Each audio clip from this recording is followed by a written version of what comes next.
இதுதான் வந்து mini portable AC. இன்ஸ்டாகிராமில் இதை பிரபலப்படுத்தி பேசிகிட்டு இருந்தாங்க. நிறைய பேர் இதை வாங்கி ரிவ்யூ பண்ணுங்கள் ஒர்க் ஆகுமான்னு சொல்லுங்கள் அப்படின்ற மாதிரி கேட்டுட்டு இருந்தீங்க. ஸோ அந்த அடிப்படையில் நம்மளும் வந்து இந்த மினி ஏசியை வாங்கிட்டோம். ஸோ இப்போ இதிலேருந்து எப்படி ஜிலுன்னு காற்று வருதுன்னு நீங்களே பார்க்க போகிறீங்க. இப்போ நம்ம இதை ஆன் பண்ணுறோம். இன்னும் ஒர்க் ஆகலை. யானாவே நேற்றுலாம் நல்லா தானே ஒர்க் ஆகிட்டு இருந்தது. ஒரே ஒரு இதில் இருந்து மட்டும் ஏசி காற்று வருது. அடுத்த இதுலேயும் வர ஆரம்பிச்சிட்டு இப்போ 3 இதுலேருந்து ஏசி காற்று வருது ஜிலுன்னு. 2 இது மட்டும் ஒர்க் ஆகலை, ஏன்னு தெரியல. இப்போ ஒன்று சரி பண்ணியாச்சு. இப்போ இன்னொன்று இருக்குது, அதையும் சரி பண்ணுவோம். இதையும் சரி பண்ணியாச்சு. ஸோ இப்போ பார்த்தீங்கன்னா தெரியும், 5 போர்ட்டில் இருந்தோம். நமக்கு ஜிலுன்னு ஏசி காற்று வந்து அருமையாக வந்துக்கிட்டு இருக்கு.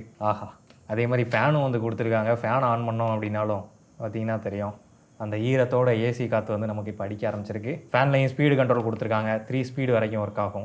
என்ன அருமையாக ஜிலுன்னு காற்றடிக்குது அப்படின்னு சொல்லி நீங்கள் நினைப்பீங்க. ஆனால் உண்மை அது கிடையாது. இப்போ அந்த ஃபேனை வாங்குறதுக்காக நான் இங்கிலீஷில் ஒரு சென்டென்ஸை சொல்கிறேன்னு சொல்லி வச்சுப்போம். I liking buy portable cooling fan. How much price? I like to buy a portable cooling fan. How much is the price? நம்ம கிராமட்டிக்கலாக தப்பாக சொன்னாலும் அது சரியான சென்டென்ஸ் என்ன அப்படின்றத நமக்கு கொடுத்துருச்சு. இது என்னென்னா சூப்பர் நோவாவோட ஏஐ ஸ்போக்கன் இங்கிலீஷ் கோர்ஸ். ஒரு சர்வே என்ன சொல்லுது அப்படின்னா, இந்தியர்களில் சராசரியாக 90% பேருக்கு சரியாக இங்கிலீஷ் பேச தெரியாது. இதுக்கு முக்கியமான காரணம் இங்கிலீஷ் பேசுறதுக்கான சரியான சூழ்நிலை வந்து அமைகிறது கிடையாது. இதில் மெயினாக பாதிக்கப்படுறது யாருன்னு சொல்லி பார்த்தீங்கன்னா நம்மளோட மாணவர்கள் தான். இந்த பிரச்சனையை கவனிச்ச நம்ம ஊர் ஐஐடி மெட்ராஸில் படித்த முன்னாள் மாணவர்கள்லாம் சேர்ந்து super Nova AI spoken English கோர்ஸ்ன்ற அருமையான கோர்ஸை கொண்டு வந்திருக்காங்க. சூப்பர் நோவாவில் 100க்கும் மேற்பட்ட இன்ட்ராக்டிவ் இங்கிலீஷ் ஆக்டிவிட்டிஸ் இருக்குது அப்படின்றதுனால, அதுவும் நம்ம பசங்களுக்கு பிடிச்ச மாதிரியே இருக்குது அப்படின்றதுனால அவங்களே இன்ட்ரெஸ்ட் எடுத்து இதை ஈஸியாக கற்றுக்க முடியும். சூப்பர் நோவாவோட தனித்துவமே ஏஐ டீச்சர் மட்டும் இல்லாமல் பர்சனல் டீச்சரையும் அலாக்கேட் பண்ணி அவங்களோட ஆக்டிவிட்டீஸ் எல்லாத்தையும் மானிட்டர் பண்ணுவாங்க. அது மட்டும் இல்லாமல் ஃபீட்பேக் எல்லாத்தையும் வாட்ஸ்அப்பில் அனுப்புறது மூலமாகவும் மோட்டிவேட் பண்ணுவாங்க. கோர்ஸ் கம்ப்ளீட் பண்ணீங்க அப்படின்னா உங்களுக்கு சர்டிஃபிகேட்டையும் அவார்ட் பண்ணுறாங்க. ஸோ சூப்பர் நோவாவில் ஜாயின் பண்ணணும்னு நினச்சிங்கன்னா கீழே டிஸ்கிரிப்ஷனில் இருக்க லிங்கை கிளிக் பண்ணி 50% ஆஃபரோட நீங்கள் ஜாயின் பண்ணிக்கலாம். ஓகே, முதல் விஷயம், இதை விளம்பரப்படுத்தும் போது இவங்க இதுக்கு என்ன பேர் கொடுக்குறாங்க அப்படின்னு சொல்லி பார்த்தீங்கன்னா மினி கூலிங் ஃபேன், இல்லை கூலர்ஸ், இல்லை மினி கூலர் அந்த மாதிரி குறிப்பிட்றாங்க. ஸோ நிஜமாவே ஒரு ஏர் கூலரோட கம்பேர் பண்ணும்போது இது வந்து ஒரு மினி கூலரா அப்படின்னு சொல்லி கேட்டிங்கன்னா, கான்செப்ட் வைஸ் பார்க்கும்போது இதுவும் வந்து ஒரு கூலர் தான். அதாவது ஏர் கூலர் எப்படி ஒர்க் ஆகும் அப்படின்னு சொல்லி நமக்கு தெரியும். எவாப்ரேட்டிவ் கூலிங் மெத்தடில் ஒர்க் ஆகுது. அதாவது அதில் வந்து சுற்றி கூலிங் பேட்ஸ் கொடுத்துருப்பாங்க. அதில் தண்ணீர் வடியும். அப்போ உள்ளே இருக்கக்கூடிய ஃபேன் ஓடும்போது வெளியிலேருந்து காற்றை உள்ளிழுக்கும் போது அந்த கூலிங் பேடில் இருக்கக்கூடிய தண்ணீரில் பட்டு அந்த காற்று வந்து உள்ளே வரும். அப்படின்றப்போ காற்றில் இருக்கக்கூடிய வெப்பத்தின் காரணமாக அந்த தண்ணீர் வந்து எவாப்ரேட் ஆகும், ஆவியாகும். ஸோ அப்படி ஆவியாகிட்டு அதுக்கப்புறமா காற்று வரும்போது இந்த காற்று வந்து கூலிங் எஃபெக்டை வந்து கொடுக்கும். அதாவது அதில் வந்து வெப்பம் குறைஞ்சிருக்கும் அப்படின்னு சொல்லலாம். பட் இதில் பெரிய அளவில் டெம்பரேச்சரில் வித்தியாசத்தை பார்க்க முடியாது அப்படின்னு சொல்லி நம்ம ஆல்ரெடி ஒரு வீடியோலேயே தெளிவாக பேசிட்டோம். அதனால் கூலர் டாபிக் உள்ள போக தேவையில்லை. இப்போ அதே மாதிரியான ஒரு கூலிங் மெத்தடில் ஒர்க் ஆகக்கூடியதான் இங்கே இருக்கக்கூடிய இந்த மினி ஃபேனும். அதாவது இதுவும் வந்து பார்த்தீங்கன்னா மிஸ்ட்டை வந்து ஜென்ரேட் பண்ணுது. அதாவது சின்ன சின்ன வாட்டர் வேப்பர்ஸை வந்து காற்றில் தூவி விடுது. ஸோ இந்த மாதிரி ரொம்ப சிறிய தண்ணீர் துகள்களை இது காற்றில் தூவி விடும்போது காற்றில் இருக்கக்கூடிய வெப்பம் காரணமாக அந்த தண்ணீர் எவாபரேட் ஆக ஆரம்பிக்கும். ஸோ அந்த சரௌண்டிங் ஏரியாவில் கொஞ்சம் கொஞ்சமாக அந்த வெப்பம் வந்து குறைய ஆரம்பிக்கும். அப்போ நார்மல் ஏர் கூலரை கம்பேர் பண்ணும்போது இது பெட்டராகவே ஒர்க் பண்ணும் அப்படின்னு சொல்லலாம். அதுக்கு முக்கியமான காரணம் இது இதிலிருந்து கொடுக்கக்கூடிய தண்ணீர் துகள்கள் தான். இது டைரெக்டாகவே தண்ணீர் துகள்களை காற்றில் செலுத்துது அப்படின்றதுனால அந்த சரௌண்டிங் ஏரியாவில் இருக்கக்கூடிய வெப்பம் வந்து சீக்கிரமே குறையும். ஆனால் இது நான் முன்னாடியே சொன்ன மாதிரி ஹியூமிடிஃபையர் கான்செப்டில் ஒர்க் ஆகக்கூடியது தான். காற்றில் வெப்பம் இருந்தது அப்படின்னா இந்த நீர்த்துகள்கள் எல்லாமே எவாப்ரேட் ஆகிரும், பிரச்சனை கிடையாது. அந்த ஏரியாவும் வந்து கொஞ்சம் கூலிங் ஆகும். ஆனால் காற்றில் வெப்பம் இல்லை அப்படின்ற பட்சத்தில் இது காற்றில் வந்து நீர்த்துகள்களை தான் ஆட் பண்ணிகிட்டு இருக்கும். அதுக்கு ஒரு நல்ல உதாரணம் சொல்லணும் அப்படின்னா ஒரு க்ளோஸ்டு ரூமில் நீங்கள் இதை வச்சு பயன்படுத்தும் போது சில மணி நேரங்கள் கழித்து அந்த க்ளோஸ்டு ரூமுக்குள்ளே ஹியூமிடிட்டி வந்து இன்க்ரீஸ் ஆகிறதுக்கான வாய்ப்பு அதிகம். அப்படி அதிகமாச்சு அப்படின்னா உங்களோட உடம்பை கூல் பண்ணுறதுக்காக நீங்கள் ஆன் பண்ண இந்த மினி கூலரே உங்களோட உடம்புல வெப்பத்தை அதிகப்படுத்துறதுக்கான ஒரு காரணம் ஆயிரும். அதுக்கு காரணம் என்னென்னா, காற்றில் ஈரப்பதம் அதிகமாகும் போது நம்ம உடம்புலேருந்து உருவாகக்கூடிய அந்த வியர்வையை வந்து காற்று எவாப்ரேட் பண்ண முடியாது. ஏன்னா ஆல்ரெடி காற்றில் நிறைய ஈரப்பதம் இருக்குது அப்படின்றதுனால நம்ம உடம்புலேருந்து வெளியில் வரக்கூடிய அந்த வியர்வையை எவாப்ரேட் பண்ண முடியாது. அப்படின்றப்போ நம்ம உடம்புல டெம்பரேச்சர் வந்து அதிகரிக்கும். எரியுதடி மாலா, ஃபேனை போடு.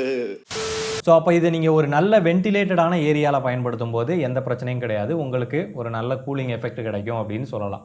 சரி, இப்போ இதை நம்ம ப்ராடக்ட் வைஸாக பார்க்கும்போது இந்த 5 மிஸ்ட் ஜென்ரேட்டர் இருக்கு இல்லையா, இது வந்து நல்லாவே ஒர்க் ஆகுதுன்னு சொல்லுவேன். நல்லாவே காற்றில் வந்து ஈரப்பதத்தை தூவி விடுது. அண்ட் இது கொடுக்கக்கூடிய அந்த வாட்டர் வேப்பர்ஸும் வந்து பார்த்தீங்கன்னா ரொம்ப மைன்யூட்டாக இருக்குது. நிஜமாவே இன்ஸ்டாகிராமில் 800 ரூபாய்க்கு வாங்கின ப்ராடக்ட்டு இந்த அளவு அவுட்புட் கொடுக்குறதே பெரிய விஷயம். நக்கல்யா அவனுக்கு. ஆனால் இதில் உள்ள பிரச்சனை இந்த ஃபேனு. ஆக்சுவலாக எந்த அளவுக்கு இந்த மிஸ்ட் ஜென்ரேட்டர் ஒர்க் ஆகுதோ அந்த அளவுக்கு இந்த ஃபேனோட அவுட்புட் வந்து இல்லை. ஃபேன் வந்து ஆவரேஜாக தான் இருக்குது. அரை மணி நேரமா கதையா சொல்லியிருக்கேன், அம்பட்டுக்கும் சரிங்கன்ட்டு ஒரே வார்த்தையில ஊத்தப்பம்னு போயிட்டானே. ஸோ 3 ஸ்பீடில் ஃபேனோட ஸ்பீடு பார்த்தீங்கன்னா உங்களுக்கு பார்க்குறதுக்கு இந்த ஆவி போகிறது வந்து நல்ல ஸ்பீடாக இருக்க மாதிரி தெரியும்.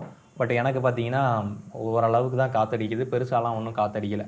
ஸோ அந்த ஃபேனோட பவரை இன்னுமே அதிகப்படுத்தி கொடுத்துருந்தா இன்னும் பெட்டராக இருந்திருக்கும். அண்ட் இன்னொரு முக்கியமான விஷயம் என்னன்னு சொல்லிக்கிட்டிங்கன்னா, இதில் நீங்கள் ஃபேன் இல்லாமல் இந்த மாதிரி ஈரப்பதத்தை மட்டும் மிஸ்ட்டை மட்டும் நீங்கள் ரன் பண்ணும்போது அது பக்கத்தில் எலக்ட்ரானிக்ஸ் ஏதாவது வச்சுருந்தீங்க அப்படின்னா இந்த ஈரப்பதம் அதில் படிகிறதுக்கான வாய்ப்பு அதிகம். ஏன்னா எங்கள் லேப்டாப்லேயே பார்த்தீங்கன்னா தெரியும், இந்த தண்ணீர் பட்டு லைட்டாக ஈரமாக இருக்குது. ஸோ இந்த மாதிரி லேப்டாப்போ இல்லை ஃபோனோ ஏதோ ஒன்று நீங்கள் பக்கத்தில் வச்சுருக்கீங்க அப்படின்னா மிஸ்ட்டை மட்டும் ரன் பண்ணாதீங்க. அப்படி ரன் பண்ணும்போது ஸோ உள்ளே வந்து ஈரப்பதம் போகிறதுக்கு வாய்ப்பு இருக்குது. அதனால் பெட்டர் நீங்கள் ரன் பண்ணுறீங்க அப்படின்னா ஃபேனோட சேர்த்து ரன் பண்ணுறது நல்லது. இது வந்து அந்த மிஸ்ட்டை வந்து எல்லா பக்கமும் பரப்பி விட்டுருது. அண்ட் அதே மாதிரி இதை வாங்கினீங்கன்னா ஒரே ஒரு ஆள் மட்டும்தான் யூஸ் பண்ண முடியும், ஃபேமிலிக்காகலாம் யூஸ் பண்ண முடியாது. இதை பர்சனல் கூலர்னு சொல்கிறத விட ஃபேஸ் கூலர்னு சொல்லலாம். ஏன்னா வச்சோம் அப்படின்னா மூஞ்சிக்கு மட்டும்தான் இது காற்றை வந்து கொடுக்கும், வேற எங்கேயும் கொடுக்காது. ஆனா இது புதுசா இருக்குண்ணே, புதுசா இருக்கு. இந்த ஃபேனை ரொம்ப முகத்துக்கிட்ட வச்சுருக்கீங்க அப்படின்னா இதுலேருந்து வரக்கூடிய அதிகப்படியான ஈரப்பதம் வந்து காற்றோட டென்சிட்டியை குறைக்கும். அப்படின்றப்போ மூச்சு விடுறதுக்கு கொஞ்சம் சிரமமாக இருக்கும். எனக்கே வந்து ரொம்ப கிட்ட போகும்போது சரியாக மூச்சு விட முடியல. ஸோ அப்படின்றப்போ நீங்கள் ஒரு டிஸ்டன்ஸில் வச்சு யூஸ் பண்ணுறது தான் சிறந்தது. ஸோ ஓவரால் அந்த ப்ராடக்ட்டை பற்றி பார்க்கும்போது நான் வாங்கினது 800 ரூபாய்க்கு இன்ஸ்டாகிராமில் வாங்கினேன்.